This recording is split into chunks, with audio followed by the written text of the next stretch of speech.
Alors, bonjour tout le monde. Alors, j'espère que vous allez bien. Alors, nous allons continuer notre séance. Alors, l'autre fois, on a commencé la première séance la semaine passée. Et bien sûr, j'avais introduit, c'est-à-dire ce qu'on va essayer de faire ensemble. Donc, ça va. Donc, le contexte, c'est on va essayer de voir ensemble méthode Meurice. Et bien sûr, on va voir les logiciels de gestion intégrée. Alors, j'ai bien pensé, alors puisque les deux groupes, vous allez assister durant mardi, c'est-à-dire durant cette séance, je vais essayer de consacrer la séance de mercredi à l'axe grand B qui est logiciel de gestion intégrée. Donc, on va se rencontrer le mardi à 12h30 pour faire la méthode Meurice, c'est-à-dire la conception d'une base de données. Et le mercredi, nous allons se voir aussi la même séance, c'est-à-dire même créneau à 12h30, et nous allons voir les logiciels de gestion intégrée. Alors, comme ça, on va bien sûr bénéficier de la deuxième séance qui était réservée pour le groupe B. Et on va essayer de faire ensemble logiciel de gestion intégrée. Et on va aussi voir les projets, la présentation des projets que vous allez faire. Donc, les exposés que je vous ai donnés, vous allez les présenter le mercredi 12h30. Chaque séance, je vais donner la main à une ou bien à deux personnes qui sont prêtes à passer, bien sûr, la présentation. Et après, on va continuer le cours. Donc, on va bénéficier de la séance de mercredi pour les exposés et pour les logiciels de gestion intégrée. Voilà.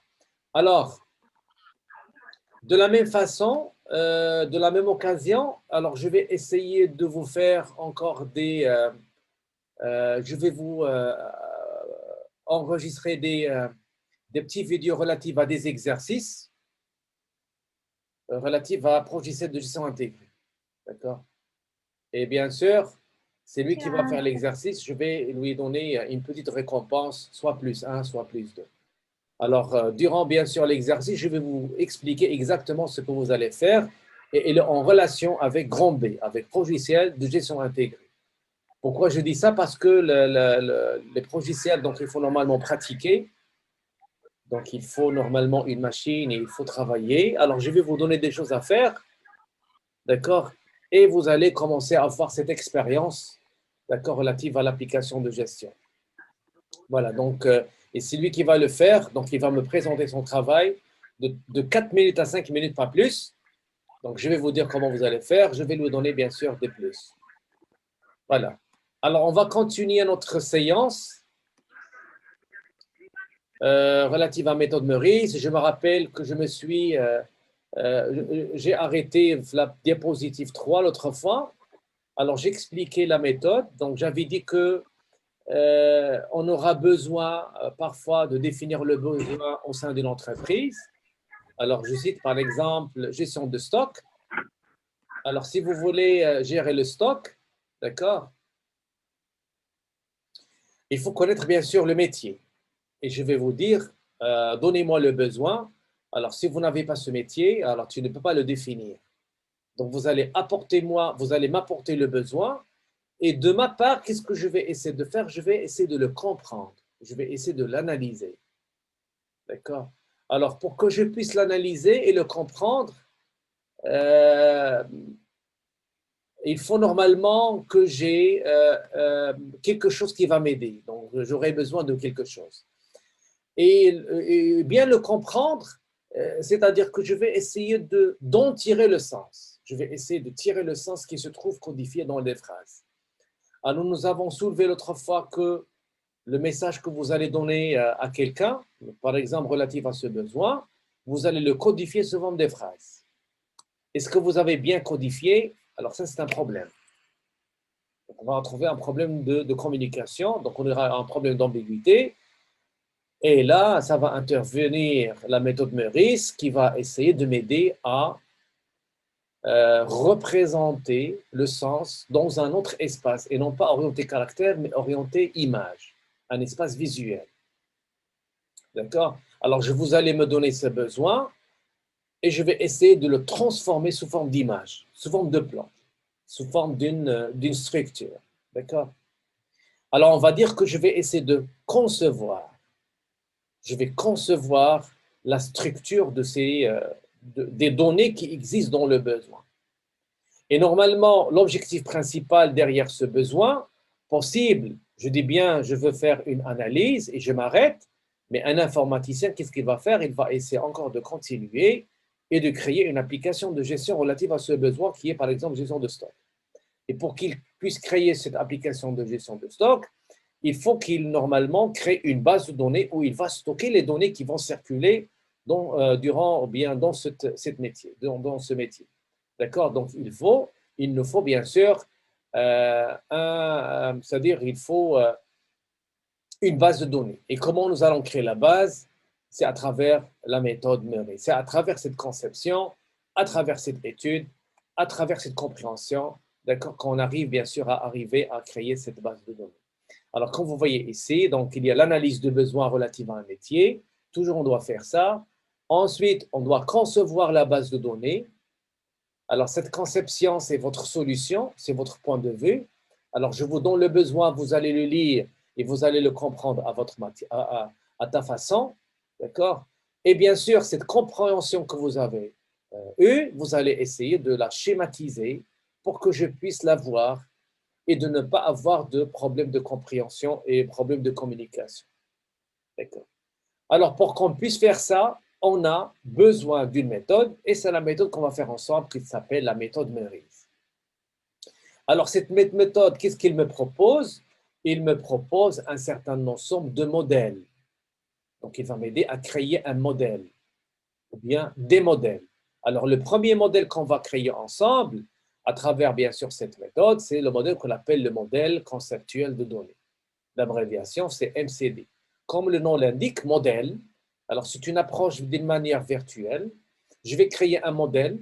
Je vais essayer d'approcher le réel par quelque chose de virtuel, sous forme d'un modèle, d'un schéma.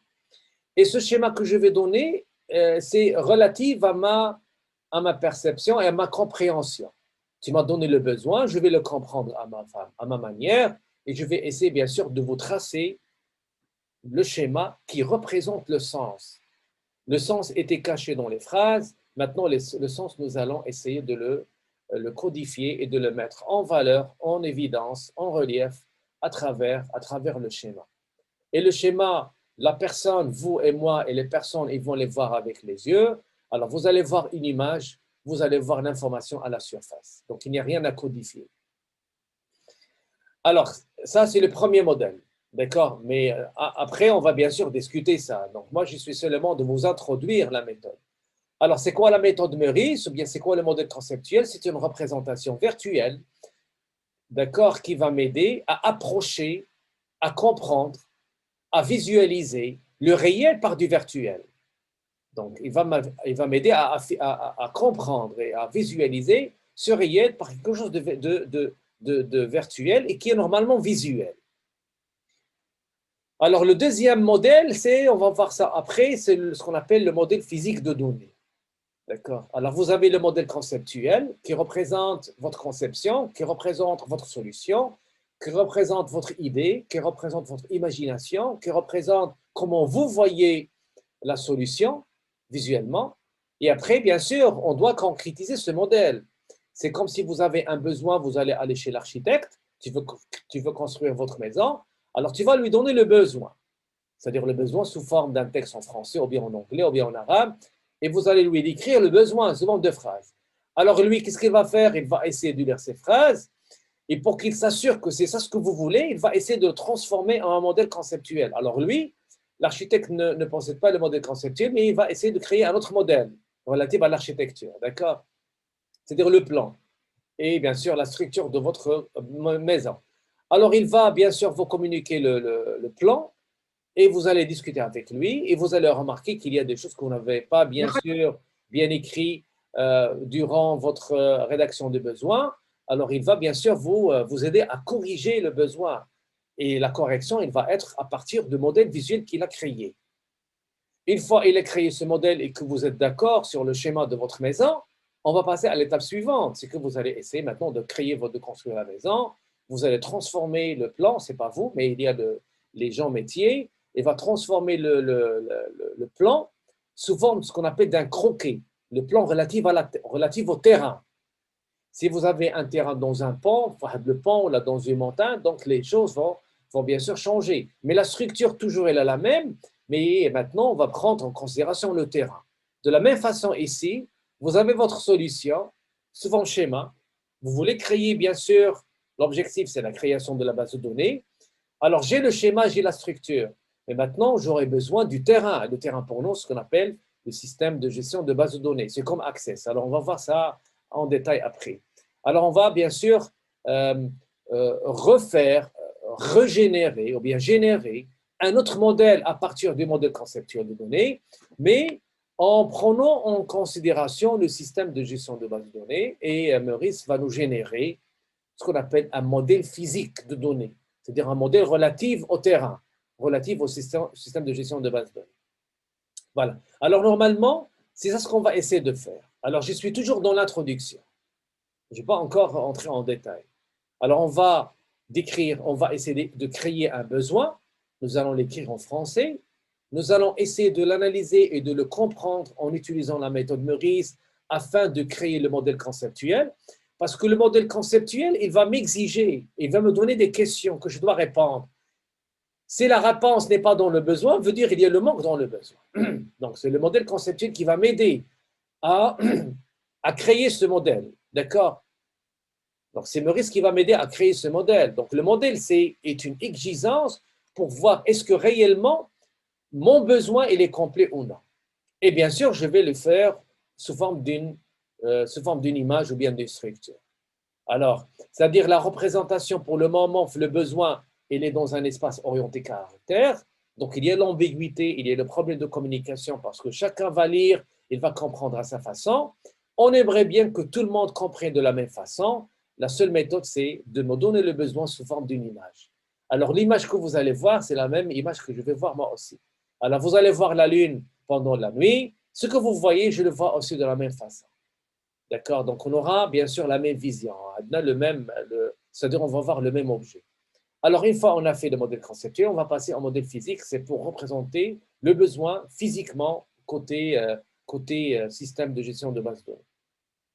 Et bien sûr, si le temps nous le permet, on va essayer de passer, alors une fois on va créer bien sûr ce modèle physique, nous allons créer la base de données. Et c'est quoi la base de données? C'est le lieu où on va sauvegarder les données d'une manière structurée. D'où vient la structure? Il vient du modèle conceptuel de données. C'est-à-dire que le MCD va m'aider à générer la structure. Une fois cette structure est faite, je peux créer la base de données. D'accord? Et le terme normalement qui dit base veut dire qu'il n'y a pas de redondance, c'est-à-dire que toute l'information s'écrit en fonction des données que normalement on a définies dans le modèle conceptuel de données. Voilà. Alors, une fois on a créé la base, normalement, on doit passer à un autre niveau qui est les données qui sont stockées, on veut les lire. On veut écrire dans la base, on veut lire à partir de la base, on veut faire des modifications, on veut faire des suppressions. Alors, comment peut-on faire ça? On va essayer, bien sûr, d'introduire un langage qui s'appelle le langage SQL. Ça, c'est un autre niveau. D'accord? On passe par le modèle conceptuel pour créer la base. Deuxièmement, on doit, bien sûr, savoir comment interroger la base de données. Comment nous allons donner des questions à la base, il va nous donner des réponses. D'accord? Alors, les questions, les réponses comme quoi? Les questions, sauvegardez-moi cette donnée, par exemple, sauvegardez-moi ce produit, sauvegardez-moi cette réception. Donc, on doit normalement savoir comment nous allons communiquer avec la base, puisque la base, elle est dans votre machine. Et la machine ne connaît rien, donc elle ne connaît pas le langage humain. Donc, nous allons essayer d'apprendre le langage de la machine relative à la base de données. Et ce langage, on l'appelle le SQL. D'accord? C'est le langage structuré des systèmes de gestion de données. Voilà. Donc, normalement, c'est ça ce qu'on va essayer de faire. Ça, c'est un autre niveau. Voilà. Alors maintenant, je vais expliquer le grand B. Alors, c'est des logiciels de gestion intégrés. Alors, ce sont des applications de gestion. Alors, comme j'ai dit l'autre fois, normalement, le marché, vous n'allez pas entendre parler de PGI ou bien logiciel de gestion intégré. Vous allez entendre parler de ERP. En anglais, c'est Enterprise Resource Planning. Alors, on va essayer bien sûr de savoir l'objectif d'utiliser ce type d'application. Alors, pourquoi on a recours à ces applications? On va essayer de parler un petit peu sur l'histoire. et l'apparition de ce type d'application, alors c'est un petit peu ancien, les années, je pense, 70 ou bien avant, on va voir le domaine applicatif, alors où on peut appliquer ça. Et après, bien sûr, on va essayer de donner un petit peu de définition. Donc, il y a des définitions que je vais vous donner. On doit savoir les propriétés d'un ERP. Et bien sûr, la partie qui est un petit peu délicate et difficile, c'est comment nous allons intégrer, ce n'est pas installer, comment nous allons mettre en place, comment nous allons implémenter ce type d'application au sein de l'entreprise. Donc, on va essayer de voir ensemble un certain ensemble d'étapes, normalement d'étapes à respecter pour que vous puissiez réussir l'intégration de l'ERP au sein de l'entreprise. D'accord? Donc ça, ce n'est pas grand-chose, donc un petit peu de littérature pour savoir ce qu'il y a dans le marché des ERP. Et bien sûr, on doit aussi savoir les différents acteurs ou bien éditeurs qu'on trouve au marché. D'accord? Donc, quels sont les éditeurs qu'il y a sur le marché?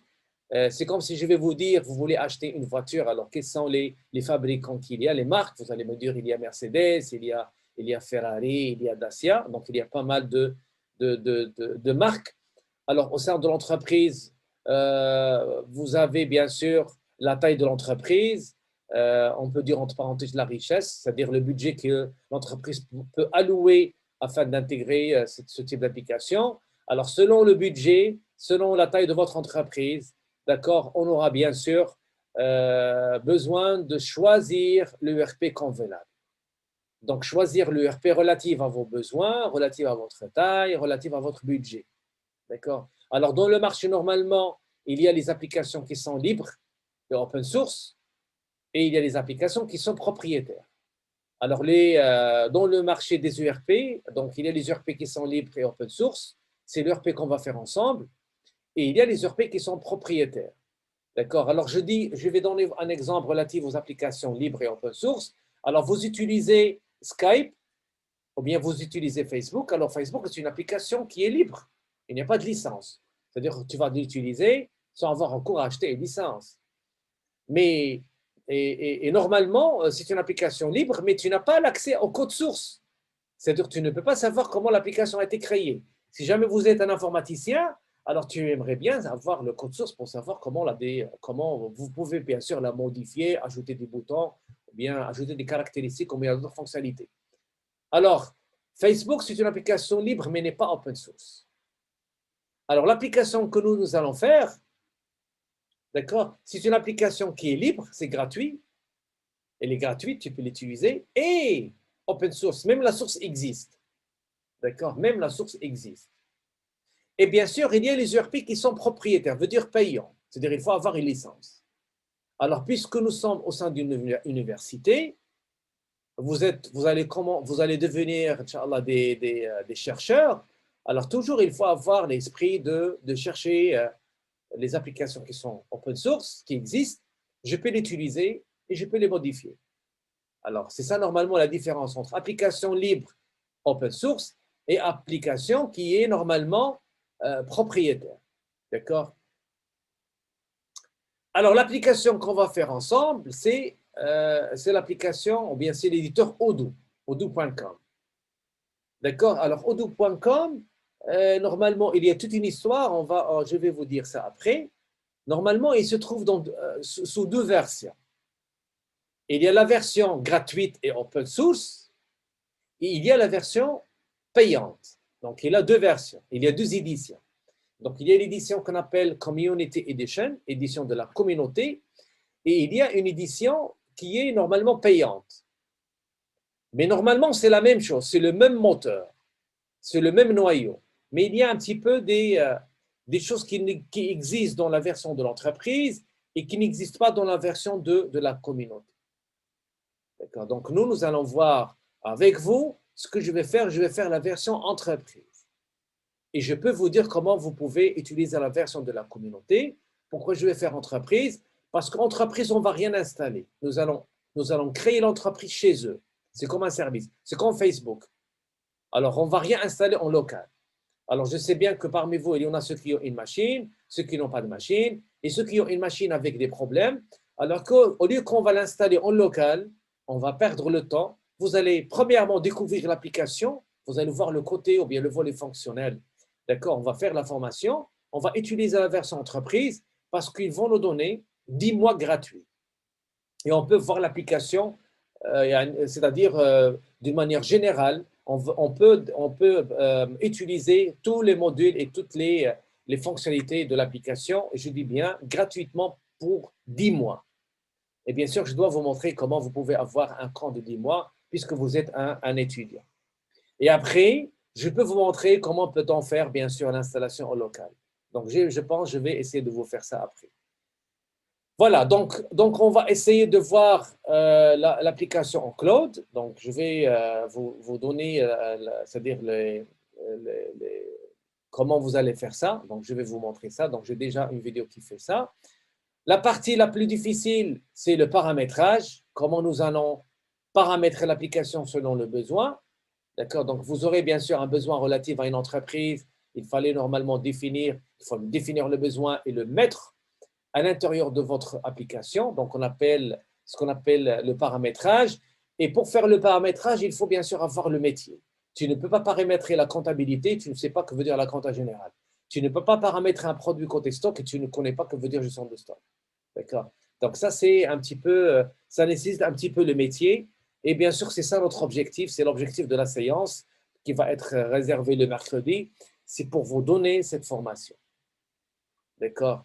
Donc, les choses qui sont essentielles, c'est de connaître le volet fonctionnel ou bien le périmètre fonctionnel de l'ERP. Ce volet fonctionnel, il doit correspondre à vos besoins. Il faut bien sûr passer à l'installation. Il faut ensuite faire le paramétrage et il faut former les employés. Donc, ce que je vais essayer de vous faire, je vais essayer de vous faire une formation professionnelle. C'est ce que je fais à l'extérieur et c'est payant. Et pour vous, chers étudiants, je vais vous faire ça gratuitement. Et bien sûr, vous allez essayer de l'ajouter dans votre CV. D'accord? Donc, ça, c'est la partie normalement grand B. Alors, grand A, Meurice, on va le faire mardi. Et grand B, les ERP et odoo.com, nous allons faire ça le mercredi. D'accord? Alors, ce que je vais vous dire pour le moment, alors je vais vous inviter à suivre ma première vidéo dans ma chaîne YouTube, c'est l'installation de Odoo. Alors, il y a une vidéo, vous allez le faire, vous allez la préparer pour demain. Vous allez faire aujourd'hui ça. Demain, si vous avez des questions, vous allez me les poser.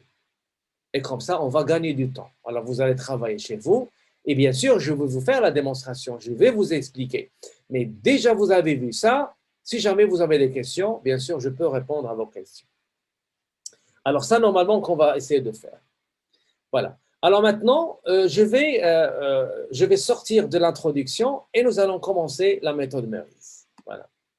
Alors, je vais essayer de définir un besoin, très rapide et simple.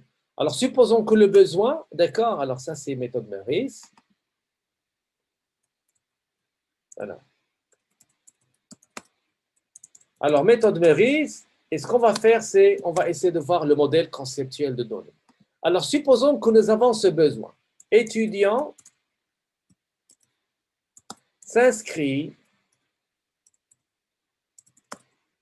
dans, alors si je fais des fautes, dans niveau. Voilà. Alors, je vais seulement définir un besoin facile, une petite phrase. Je ne peux pas écrire un besoin relatif à l'achat ou bien vente, parce que possible que vous ne connaissez pas le besoin. Alors, je vais mettre seulement cette petite phrase. Étudiant s'inscrit dans niveau. D'accord? Alors, bien sûr que chacun va comprendre la phrase à sa façon et à sa manière. Chacun va comprendre la phrase à sa façon et à sa manière. Alors, ce que j'aimerais bien faire, c'est d'essayer de prendre le sens de la phrase et de le transformer sous forme image. Parce que lorsque vous allez lire le paragraphe, ici c'est une phrase, elle est facile et simple à comprendre. Mais si c'est un paragraphe, ça va être un petit peu difficile. Alors, je vais prendre la phrase et je vais essayer d'en tirer le sens. Et ce sens-là, je vais essayer de le schématiser. Parce que c'est le sens normalement qui m'intéresse, ce n'est pas la phrase. Alors, c'est quoi la phrase? La phrase, c'est le support de l'information. C'est le support de l'information. Possible que vous avez bien écrit la phrase, possible que vous n'avez pas bien écrit la phrase. Et là, nous aurons des problèmes. Alors, j'aimerais bien à ce que on prend cette phrase et nous allons essayer de la transformer, de la projeter dans un autre espace, mais visuel. Alors, possible, ce que vous allez me faire, vous allez possible me tracer. Euh, possible que vous allez, je peux ici, je vais voir est-ce que j'ai la possibilité à faire des, voilà. Alors, je vais prendre des annotations. Alors, possible que ce que vous allez faire, vous allez venir ici et vous allez me tracer, tu vas me dire étudiant. Alors, l'étudiant, c'est une personne, je vais mettre comme ça, d'accord? Alors, voici l'étudiant. Voilà. Alors, ça, c'est l'étudiant.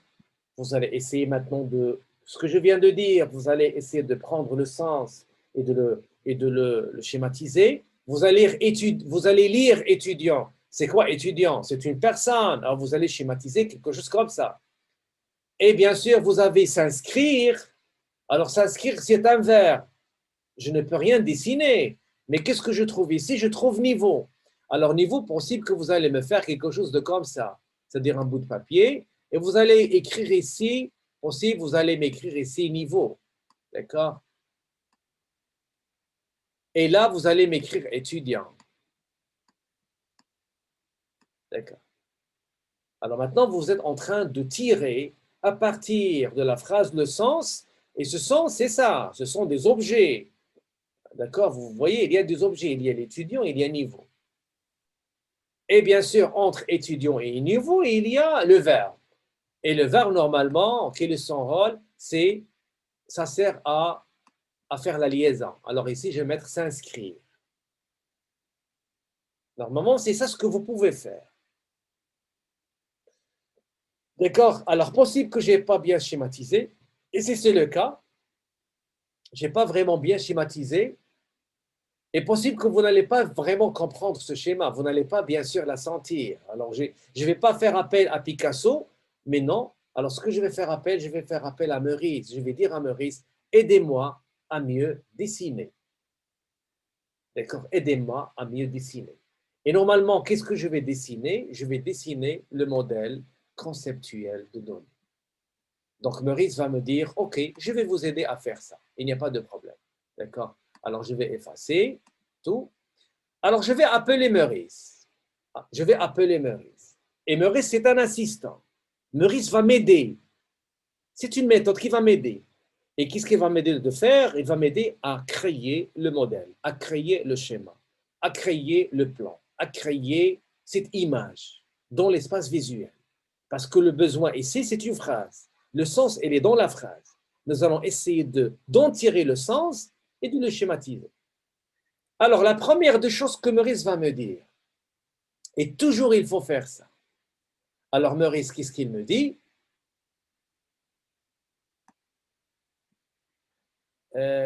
Donc, qu'est-ce qu'il me dit, Meurice? Il me dit, chercher les objets dont le besoin. Les objets, les objects, les objets. Je vais dire à Meurice, je n'ai pas bien compris. Il va me dire, cherchez les noms qui se trouvent dans le besoin. Cherchez les noms qui se trouvent dans la phrase. Cherchez les noms. OK, je vais chercher le nom. Alors, le nom que je trouve ici, il y a étudiant est un nom, s'inscrire nom, dans nom, et il y a niveau. Ah, ce sont des noms. Ce sont des noms. Et normalement, ces noms, la réalité, ils reflètent des objets. Il y a l'objet étudiant. Alors, je sais bien que étudiant, tu vas me dire, ah, monsieur, étudiant n'est pas un objet, c'est une personne. Alors, je vais dire oui, encore plus. Et personne veut dire aussi c'est un objet. Donc, si on va aller encore plus loin, c'est un objet. Et c'est un objet qui est concret parce que j'arrive à voir l'étudiant. Physiquement, il existe. C'est un objet. Niveau aussi est un objet, mais qui n'a pas d'aspect physique. Donc, on va dire que c'est un objet qui est abstrait. J'ai jamais vu niveau avec les yeux, mais j'ai vu l'étudiant avec mes yeux. Dans la nature, il y a des objets qui ont une forme physique, ils sont concrets, d'accord? Une structure visuelle dont j'arrive à les voir, et il y a des objets qu'on n'arrive pas à voir avec les yeux. Ce sont des objets qui sont abstraits. D'accord? Alors, étudiant est un objet tangible, j'arrive à le voir, j'arrive à le toucher, mais niveau est un objet aussi, mais j'arrive pas à le voir. Avec les yeux, j'arrive pas à le voir. La lune, j'arrive à voir, mais le malaïka, j'arrive pas à voir. Donc la lune pour moi est un objet concret. Alors les gens, ils ont déjà allé à la lune, mais malaïka, les malaïka, j'ai jamais vu les anges, j'ai jamais vu, absolument, j'ai jamais vu. Mais les objets existent. Votre esprit, est-ce qu'il existe? Oui, mais j'ai jamais vu. D'accord, donc il y a les objets qu'on voit avec les yeux, ce sont des objets concrets, mais il y a des objets qu'on n'a jamais vus avec les yeux. Et c'est là le problème. C'est là le problème. Alors, si je vais vous dire la Lune, je suis sûr et certain que tout le monde possède la même image dans son esprit. Vous allez avoir une image dans votre tête. Vous allez avoir l'image. Même si c'est virtuel, mais vous avez l'image. Mais si je vais vous dire Malaïka, c'est quoi l'image? Chacun va avoir une image dans sa tête. Et c'est là le problème. Chacun, comment il va voir l'image dans sa tête. C'est là le grand problème. C'est dans les objets qui sont abstraits. D'accord? Les objets qui sont abstraits. عليها في القرآن بداية سورة البقرة وبالآخرة هم يوقنون. Des choses qu'on n'a jamais vues. Comment tu vas croire à des choses que vous n'avez jamais vues avec les yeux? Pourquoi je dis ça? Parce que notre tête, c'est scientifiquement parlant, notre tête, il veut que l'expérience, il veut voir. Tu ne peux pas voir les choses qui sont métaphysiques. Tu ne peux pas y croire. Tu peux croire qu'il y a le paradis, qu'il y a le Jannah. Comment vous allez croire à ça?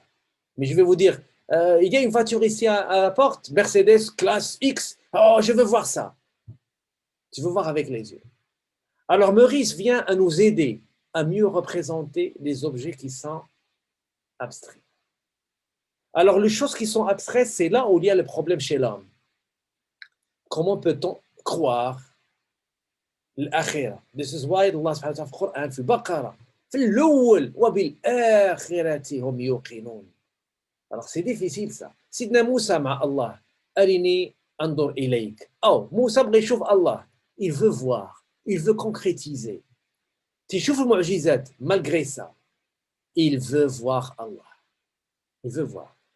سيدنا إبراهيم, أرني كيف تحيي الموتى. Il veut voir. Je ne veux pas. Non, ne me dites pas comme ça, comme ça. Là, là, je veux voir avec les yeux. Parce que notre cerveau toujours. Allah شنو قال له؟ أولم تؤمن؟ بلى. لكن يطمئن قلبي. Je veux encore plus. يعني que je sois sûr. يعني je suis. I will believe. Je vais y croire encore plus. La même chose مع سيدنا موسى. أني سيدنا موسى وثاني أريد بغيت نشوفك يا الله. قال له بغيتي تشوفني؟ سأتجلى للجبل. إلا ذاك الجبل بقى بلاصتو tu vas me voir. Donc toujours on veut l'expérience. الإنسان on est comme ça. حتى الكفار مع النبي صلى الله عليه وسلم في العهد ديالو. ورينا القمر ان شاء الله اذا كنتي مؤمن اذا كنتي رسول وشق لنا القمر. On veut voir l'expérience. Donc toujours on veut voir l'expérience. D'accord? Donc Maurice nous aide à y croire. À quoi? À croire aux objets qui sont abstraits. Parce que هذاك هو الإشكال. C'est que vous allez voir d'une manière et moi je vais voir de ma manière. Et normalement, naturellement, chacun voit à sa façon. C'est une richesse. Chacun voit à sa propre manière, c'est une richesse. C'est une richesse, mais quelle est la meilleure, d'accord, idée? Quelle est la meilleure solution? Quelle est la meilleure vision? Est-ce que c'est moi ou bien toi? Donc c'est là où il y aura la différence. Et la meilleure, c'est la mienne parce que j'ai de l'expérience que. D'accord, c'est problème d'expérience et de temps. Donc, Maurice va m'aider à faire cela. Il va m'aider à mieux représenter les objets, que ce soit concret ou bien abstrait. D'accord. Donc, bien sûr, je vais maintenant dire à Maurice, montre-moi comment je vais représenter. Alors, je disais que Maurice va m'aider à mieux représenter ce schéma, bien ce sens. Et bien sûr, me représenter les objets. Alors, la première des choses que Maurice me demande, c'est chercher les noms dans la phrase. Le nom, il y a étudiant et il y a niveau. Comment je vais représenter? Alors, comment il me demande de le représenter? Il me demande de le représenter sous forme d'un rectangle comme ça. D'accord? Comme ça. Et bien sûr, je vais écrire ici étudiant.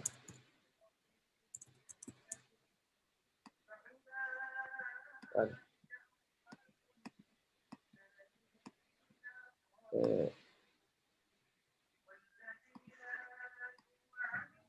Voilà.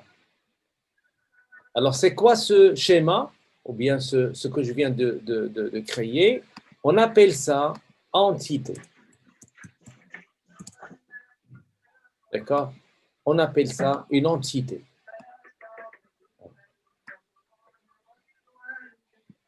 Ce rectangle que je viens de faire avec le nom, on l'appelle une entité. Alors, c'est quoi l'entité? L'entité, c'est la représentation virtuelle d'un objet. Et cet objet, il est représenté dans la phrase par un nom qui est étudiant. Alors, je prends étudiant et je le représente sous forme d'une entité. Et l'entité, elle est comme ça. Et je dois respecter ces symboles et ces notations ou bien ce schéma. Comment je vais faire pour niveau? Je vais faire la même chose. Je vais créer comme ça. Et je vais bien sûr nommer niveau. Alors, bien sûr, possible que vous allez me dire, monsieur, niveau, c'est pas comme étudiant, parce que niveau, c'est abstrait, c'est pas la même chose, mais je veux vous dire non. Maurice te dit, je vais représenter tous les objets, quelle que soit leur nature, que ce soit abstrait ou bien concret, je vais les représenter par des entités. Alors ça, c'est l'entité étudiant et ça, c'est l'entité niveau. Alors cette entité représente l'étudiant et cette entité représente l'objet niveau. D'accord? Alors pour moi, c'est la même chose. Donc au lieu de les tracer de n'importe comment, Maurice me propose comment je vais les schématiser. Alors regardez la phrase, maintenant regardez le schéma.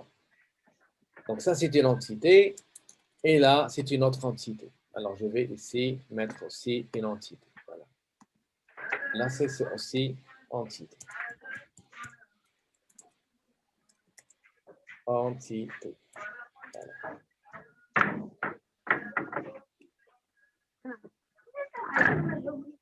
Voilà. Ça, c'est une entité. D'accord? Ça, c'est entité étudiant et ça, c'est entité niveau. Et bien sûr, maintenant, ce qui me reste, alors ce qui me reste, c'est le verbe. Alors, quel est le rôle du verbe? Alors, le rôle du verbe, c'est il sert à faire la liaison entre les objets. L'étudiant, il est inscrit en niveau. Donc, il y a une relation entre étudiant et entre niveau. Donc, je vais essayer de modéliser cette relation. Alors, l'entité sert à modéliser l'objet. D'accord? L'entité sert à modéliser l'objet, à représenter l'objet. D'accord? Et nous allons maintenant voir comment je peux modéliser la relation, la liaison. Alors, comment je vais la faire? Je vais appeler Maurice et je vais lui dire, dites-moi comment je vais schématiser la relation, schématiser la liaison. Est-ce que je peux faire un trait, comme j'ai fait dès le départ? Il va me dire oui, mais tu vas la faire d'une manière encore plus élégante. Alors, je vais mettre comme ça. D'accord? Alors, je vais mettre comme ça. Je vais déplacer. Et je vais mettre une ligne comme ça. Et je vais mettre une ligne comme ça. Et je vais prendre le texte.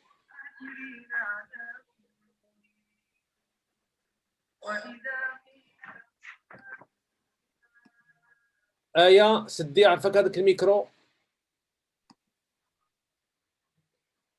Et alors, je vais prendre comme ça. Aya, micro. Aya, RB. Et bien sûr, je vais prendre le texte et je vais mettre ici inscrire.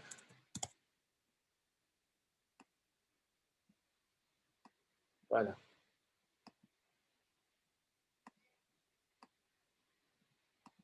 Alors maintenant, Maurice, il est content. Il m'arrive, donc il arrive à me montrer comment je vais schématiser le besoin. Alors, nous avons dans la phrase deux objets. Nous avons l'objet étudiant et nous avons l'objet niveau.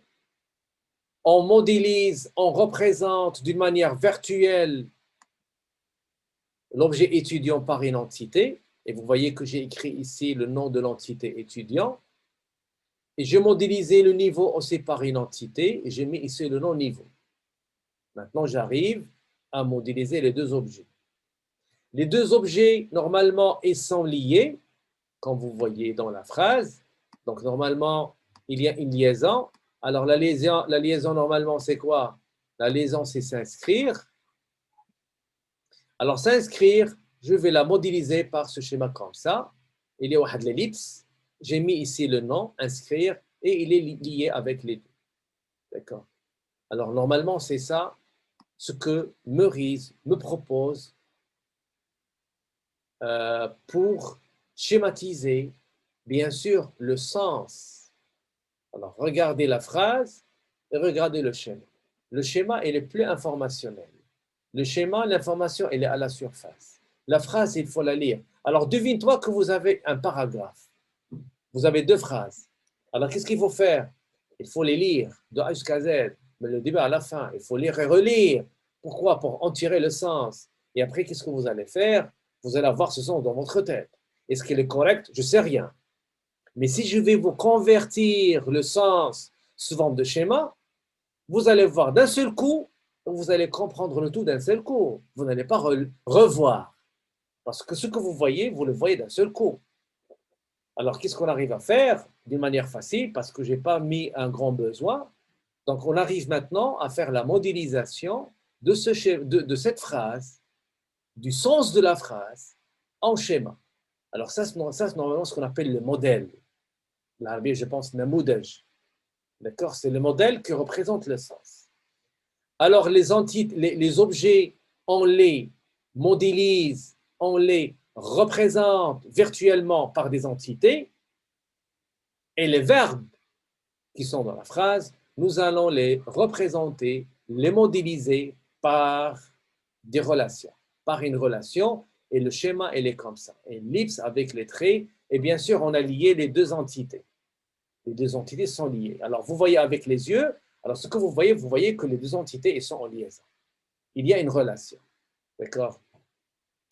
Alors maintenant, ce qui reste, c'est quoi?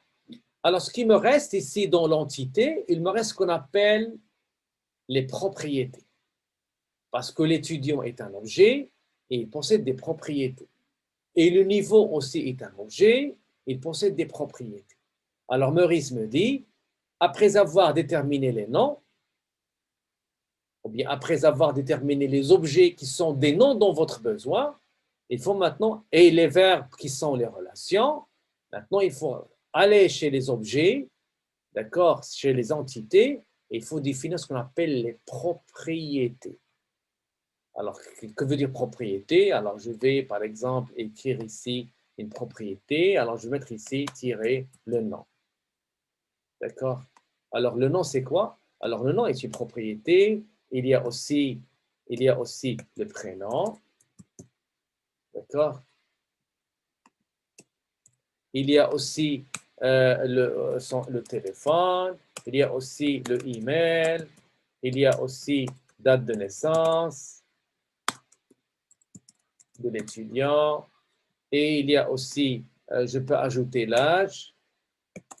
Donc, normalement, il y a assez de propriété. Alors tout ça, je dois le mettre à l'intérieur, bien sûr.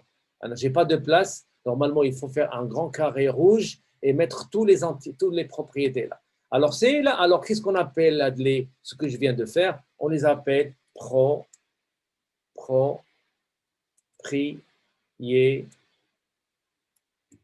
Alors, j'ai un problème d'accent. D'accord, on les appelle les propriétés. Voilà. Et je vais les mettre ici. Ou bien parfois on les appelle les attributs. Alors l'entité, c'est le tout. Vous avez ici le nom de l'entité, c'est étudiant. Et vous avez ici les propriétés de l'étudiant. Les propriétés de l'objet étudiant. L'étudiant, il possède un nom, il possède un prénom, il possède un téléphone, numéro de téléphone, il possède un email, il possède date de naissance, il possède l'âge, il possède. Il y a beaucoup de choses, c'est l'étudiant. Alors, on arrive, bien sûr, à décrire l'objet étudiant. De la même façon, je vais aller chez niveau. De la même façon, je vais aller chez niveau. Et je vais vous dire, donnez-moi une propriété de niveau. D'accord? Alors, je suis sûr et certain que beaucoup de gens parmi vous ne vont pas savoir quelle est la propriété de niveau. Donnez-moi une propriété. Alors, vous allez avoir problème. Pourquoi? Parce que vous n'avez jamais vu le niveau. Tu connais le niveau, mais vous n'avez jamais vu. Parce que si vous l'avez vu, tu peux décrire. Alors, c'est là, normalement, la force de Meurice et la force de la conception et la force de ce modèle et la force de cette analyse. J'ai jamais vu niveau, je ne peux pas vous décrire l'objet. J'ai jamais vu Malaika. Je ne peux pas le décrire. Jangolé, c'est quoi? J'ai jamais vu. L'éléphant, je peux te décrire ça. Mais la chose que j'ai jamais vue, Jannah ma'amar nishta, j'ai jamais vu, je ne peux pas décrire ça. Bien sûr qu'il y a hadith, on parle de le contexte de Meurice. Mais la chose que j'ai jamais vue, je ne peux pas décrire. On ne peut pas décrire. Donc c'est là le problème. C'est ça l'ambiguïté. Donc dans les objets qui sont abstraits. ولا غتردوا البال اللي تيقرا القرآن ودابا غتسمعوا القرآن في رمضان دائما toujours Allah lorsqu'il veut nous dire quelque chose relatif des choses relatives aux métaphysiques, c'est-à-dire les choses relatives au Jannah, au Nar, à l'Akhira, كيربطها ديما des choses relatives à notre vie quotidienne. تيقول الله في القرآن ما عرفتش ما حافظش أنا لا فيرسيون الآية تيقول بأنه أن شي قرية كان جفاف فبدا كيهبط المطر كذلك يحيي الله الموتى تيلصق ما بين لو كونكري سكون فوا افيك لي زيو ملي كيطيح الشتا وشحال ما طاحت كنبقى نشمو واحد الريحه زوينه د الارض كنشمو واحد الريحه د الحياه كنشمو واحد لودور وكنشوفوا الحياه الارض كتحيا الربيع كيبدا يخرج اون فوا سا افيك لي زيو سورتو في الصيف الشتوى الخريف الشتوى ملي كنشوفوا هذاك الشيء الله في القرآن تيقول وكذلك يحيي الموتى بحال c'est-à-dire Allah subhanahu wa ta'ala il est en train de lier le concret avec l'abstrait حيت l'abstrait كي غنفهموه comment nous allons le voir. Vous voyez deux espaces, un espace avec des objets qu'on arrive à voir et un espace avec des objets qu'on n'arrive pas à voir. Et il y a la liaison. كاين العلاقة. There is relationship. Il y a la liaison.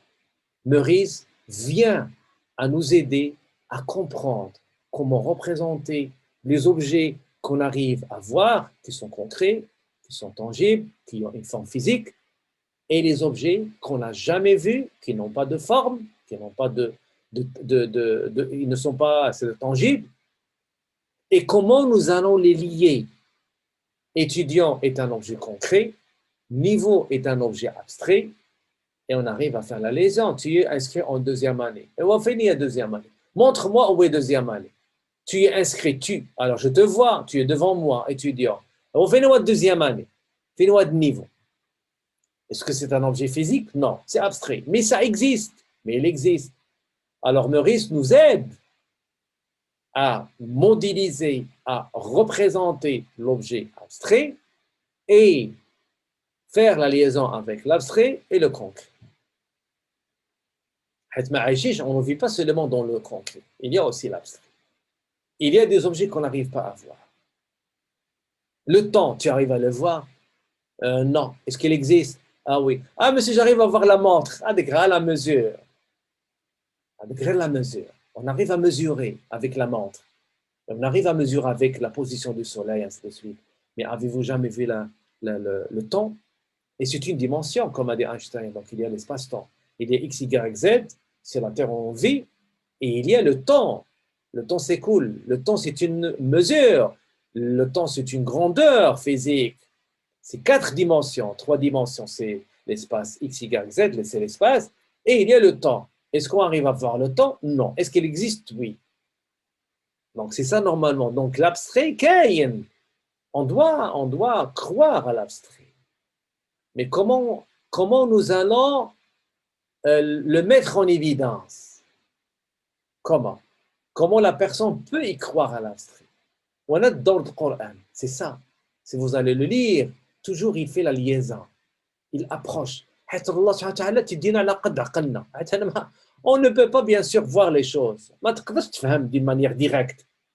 بحال اللي قالوا بحال الكفار ولا الصح ما عرفش ما ينفع به يسالونك عن الاهله كانوا كيسقسيو النبي على الهلال على لي بوزيسيون د القمر الاهله شنو قال لهم هي مواقيت للناس والحج داوم على حسب عقلهم بور ميزوري لو طون باش تعرفوا الحاج وباش تعرفوا اي فيزيكمون ما كايناش une explication ça existe il y a un équilibre باش تبقى الارض والمد الجزر تاع البحر شكون سي با لا لين ما قال لهمش المد والجزر سي l'équilibre de la terre il y a une force attractive entre la terre et la lune pour garder l'équilibre الله سبحانه وتعالى ما قالش هكا دار لهم على عقلهم مواقيت للناس والحج donc ça c'est-à-dire on ne connaît pas mais on essaie d'approcher le sens donc quel est l'intérêt des modèles conceptuels? C'est d'approcher le réel par du virtuel afin de le voir et de le concrétiser et de le toucher. Je veux le sentir. Je veux le... Alors, si je veux vous dire quelle est la moyenne, donnez-moi la définition de la moyenne. Vous avez fait la statistique descriptive et bien sûr, tu connais que veut dire la moyenne. 10 valeurs, on dit calcule-moi la moyenne. Tu peux la calculer, mais est-ce que tu as senti le sens? واش فاهم شنو هي la moyenne? شنو هو المعنى? Quel est le sens de la moyenne? Qu'est-ce qu'il mesure? Si jamais je te dis moyenne, dans votre esprit, qu'est-ce que vous avez comme information? Moi, je calcule, c'est 1 plus qui divise le nombre. Alors, dites-moi, c'est quoi le sens? Alors, Meurice, il m'aide à toucher le sens. Donc, le sens, je veux le voir avec mes yeux. C'est ça l'intérêt du modèle conceptuel de données. C'est ça l'intérêt de notre séance. C'est de voir les objets dans leur réalité. De voir les objets dans leur réalité. D'accord? Dans leur réalité.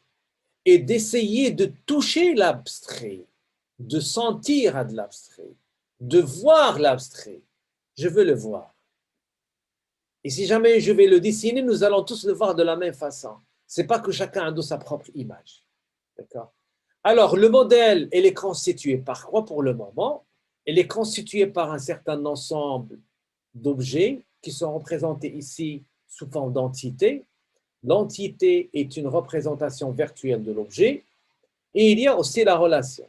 Et cet objet, c'est une entité dont l'entête, il y a le nom de l'entité, c'est étudiant, et bien sûr, l'objet possède des propriétés. Si maintenant je te dis, donnez-moi une propriété du niveau, vous allez être coincé parce que vous n'avez jamais vu niveau. Alors, je vais vous aider. Le niveau, c'est comme une personne, c'est comme un objet concret. Il possède aussi un nom. D'accord? Donc, je vais tracer le nom. Donc, il possède un nom, tirer le nom. Et comme exemple, première année. C'est quoi première année?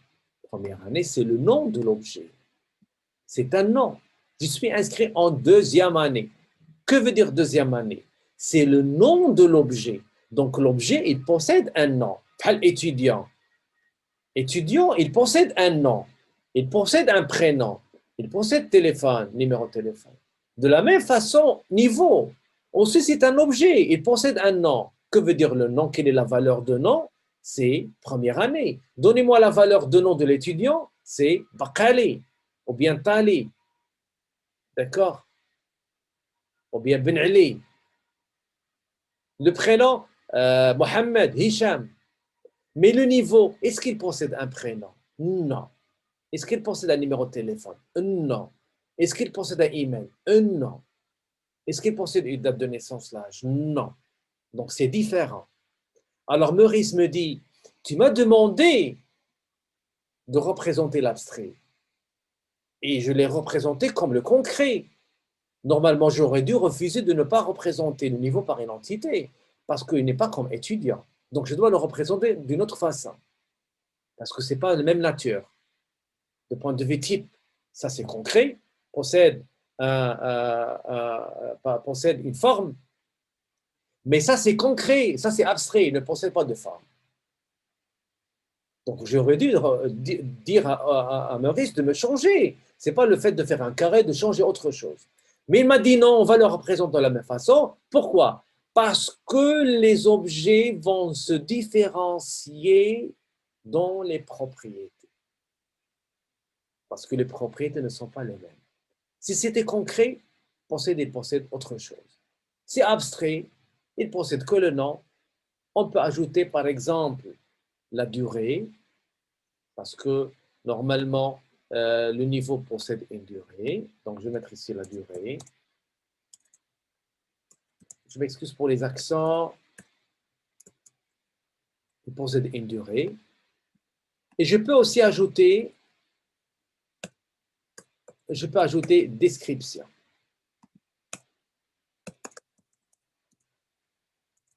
Une description. C'est normalement, c'est tout ce que je peux ajouter. Pour moi, ce que je connais. Le nom de niveau, première année, deuxième année. La durée, 2 mois ou bien 3 mois ou 6 mois, semestre, I don't know. Description, dans ce niveau, l'étudiant, il va voir, une description. Mais je ne peux pas ajouter prénom. Je ne peux pas ajouter le nom, le téléphone. Donc, il y a une différence. Ou dans les propriétés. Alors, je peux dire que ce sont les propriétés qui définissent la nature de l'objet. Ce sont les propriétés qui définissent la nature. C'est pour cela que Maurice me dit, tu représentes de la même façon. Pas de problème, entité, entité. Mais les propriétés ne vont pas être les mêmes. Ce sont les propriétés qui définissent la nature de l'objet. Alors vous, si votre mère elle est enceinte, ou bien votre sœur elle est enceinte, ce qu'il a dans son ventre, c'est quoi? On ne va pas dire un bébé, on va dire un fœtus. Parce que le fœtus possède ses propriétés. Il ne respire pas. Il ne mange pas. Les poumons ne fonctionnent pas. Mais il est vivant. C'est un objet, mais c'est un fœtus. Lorsqu'il va sortir dans le monde, alors là, les poumons vont commencer à fonctionner, ils vont commencer à manger. Alors là, on va changer le nom de fœtus vers un bébé. Donc les noms diffèrent. Ce qui diffère d'un objet à un autre, ce sont les propriétés. Alors ce sont les propriétés qui définissent la nature de l'objet. D'accord? Ce sont les propriétés qui définissent la nature de l'objet. Je pense que vous avez compris. C'est pour cela qu'on arrive à représenter les deux objets, un abstrait et un concret, avec les mêmes symboles, le même schéma, même structure. Mais les propriétés ne sont pas les mêmes. Je pense que vous avez saisi. Et c'est là où on aura l'ambiguïté dans la partie, ou bien dans l'objet qui est normalement abstrait. Parce que chacun possède sa propre vision. Chacun possède sa propre image. Mais on aura besoin de voir l'image de la même façon. Je vais vous dire, regardez, ce besoin, voici comment je l'ai compris. Voici donc l'étudiant, ses propriétés, niveau avec ses propriétés, et vous avez la relation qui est entre les deux objets et qui sert à faire la liaison en respectant bien sûr le besoin qui est dans la phrase. D'accord? Normalement, c'est ça. Alors, on arrive à faire quoi? Qu'est-ce qu'on est en train de faire pour le moment? On est en train de voir ici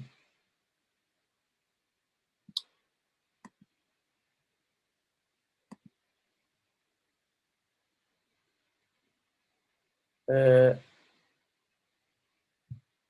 on est en train de voir ici, je m'excuse, un petit moment.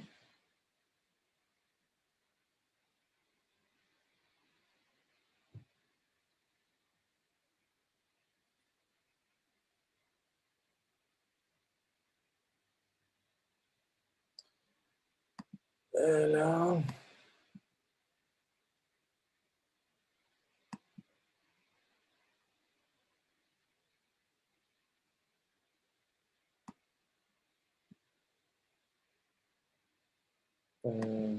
Voilà. D'accord. Alors ici, ce qu'on a ici, donc on arrive bien sûr à faire le modèle. On arrive à modéliser cette phrase à travers ce schéma. Alors on appelle ça quoi? On appelle le modèle conceptuel de données. À chaque fois, bien sûr, nous allons ajouter des choses nouvelles sur notre schéma ou bien sur notre modèle. Alors pour le modèle, par quoi il est constitué? Il est constitué par les entités qui représentent l'objet dans la phrase, l'objet donc par l'entité, cette entité aussi contient les propriétés de l'objet, d'accord? Et bien sûr, elle contient la relation. Et la relation, elle est bien sûr modélisée par ce schéma que vous voyez ici. C'est la liaison visuelle.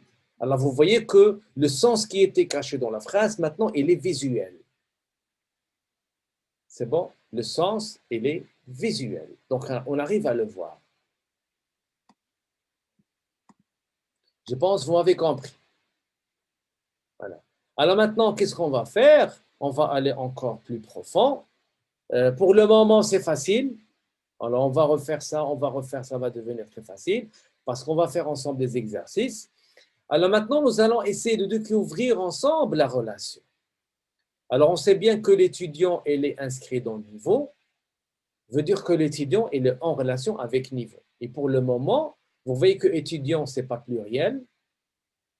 Je n'ai pas mis étudiant pluriel parce que ça représente seulement l'objet. Ça représente l'objet. Et niveau, je n'ai pas mis pluriel, ça représente niveau. Et qu'est-ce que j'ai dit ici? Je dis que étudiant est en relation avec niveau. Parce que l'étudiant, il va s'inscrire dans niveau. L'étudiant, il est en relation avec niveau. Ils sont en relation. Et bien sûr, le niveau, il est aussi en relation avec l'étudiant. Donc, il ne faut pas normalement sous-estimer la relation. Il ne faut pas voir la relation seulement d'un côté. D'accord? Alors, vous avez ici l'étudiant, il est en relation comme ça, il est lié avec niveau. Mais niveau, il est lié. Donc, les deux, ils sont en liaison. Vous n'allez pas dire que seulement étudier qui est en relation avec niveau, mais le niveau aussi est en relation. La Terre exerce une force sur la Lune, mais la Lune exerce aussi une force sur la Terre. Comme on dit, ne cherche pas un ami, mais soyez d'être un. Toujours tu cherches un ami, mais soyez vous-même un ami. Donc il faut voir les relations, les deux côtés. L'étudiant, il est en relation avec le niveau, et le niveau, il est encore en relation avec l'étudiant. Donc on aimerait bien savoir l'étudiant combien il peut faire de relations avec le niveau, et on aimerait bien voir le niveau combien il peut faire de relations avec l'étudiant. Combien? Donc on cherche le nombre de relations. Parce que maintenant, vous êtes inscrit l'année dernière en première année, donc vous avez fait une relation avec première année. Et cette année, vous êtes en relation avec un autre niveau qui est deuxième année. Alors en général, vous avez fait pour le moment deux relations. Une avec première année et une avec deuxième année. Et peut-être l'année prochaine, vous allez faire une troisième relation. Donc j'aimerais bien savoir combien tu peux faire de relations dans votre carrière académique. À la faculté, combien tu peux faire de relations. Si vous allez vous inscrire au master, vous allez faire une quatrième, ou bien une cinquième, au doctorat, une sixième, ainsi de suite. Et le niveau première année, il existe à la faculté. Il a fait une relation avec un étudiant. Il a fait une autre relation avec un autre étudiant. Et il a fait beaucoup de relations avec l'étudiant. Et deuxième année, il a fait aussi beaucoup de relations avec l'étudiant. Donc, on doit voir normalement les deux côtés. Donc, on aimerait bien voir le nombre de relations de étudiants vers niveau et on aimerait bien voir le nombre de relations de niveau vers étudiant. On doit étudier les deux sens. D'accord? On doit étudier les deux sens. Donc, c'est pour cela que je vais appeler toujours Maurice. Maurice, aidez-moi à chercher le nombre de relations des deux côtés, de étudiant vers niveau et de niveau vers étudiant. Alors, Maurice, qu'est-ce qu'il me dit? Alors, normalement, c'est la partie la plus difficile dans le modèle conceptuel. C'est le nombre de relations. Alors, Maurice me dit, tu vas déterminer le nombre de relations de étudiant vers niveau, c'est-à-dire l'étudiant, combien il peut faire de relations avec niveau. L'étudiant, combien peut-il faire de relations avec niveau? Combien? Je vais lui dire, possible 1, possible 2, possible 0, pas de relation. S'il n'y a pas de relation, vous n'êtes pas un étudiant. Donc, si vous êtes à la faculté, au minimum, vous avez une relation. Tu ne peux pas ne pas avoir une relation. Qu'est-ce que vous faites là si vous n'avez pas une relation avec un niveau? Au minimum, c'est une relation. Vous êtes en première année. Ou bien les messieurs dans d'autres universités, ils sont venus ici et se sont inscrits en troisième année, par exemple, directement. Au minimum, il faut avoir une relation pour être un étudiant. Alors, Maurice me dit, pour qu'on puisse sortir de ce problème de combien de relations, on va chercher le minimum de relations et le maximum de relations. Combien au minimum, combien au maximum? Combien au minimum, combien au maximum? On va chercher le min, on va chercher le max. Alors, Maurice me dit, vous allez postuler deux questions. Vous allez créer deux questions que vous allez, bien sûr, répondre. De étudiant vers niveau, deux questions. De niveau vers étudiant, deux questions. La première question, on cherche le min. La deuxième question, on cherche le max. Et comme ça, on est d'accord. Alors, étudiant vers niveau. Ma première question. L'étudiant, combien peut-il faire en minimum de relations avec niveau? Je n'ai pas dit première année, j'ai dit niveau. Quel que soit le niveau.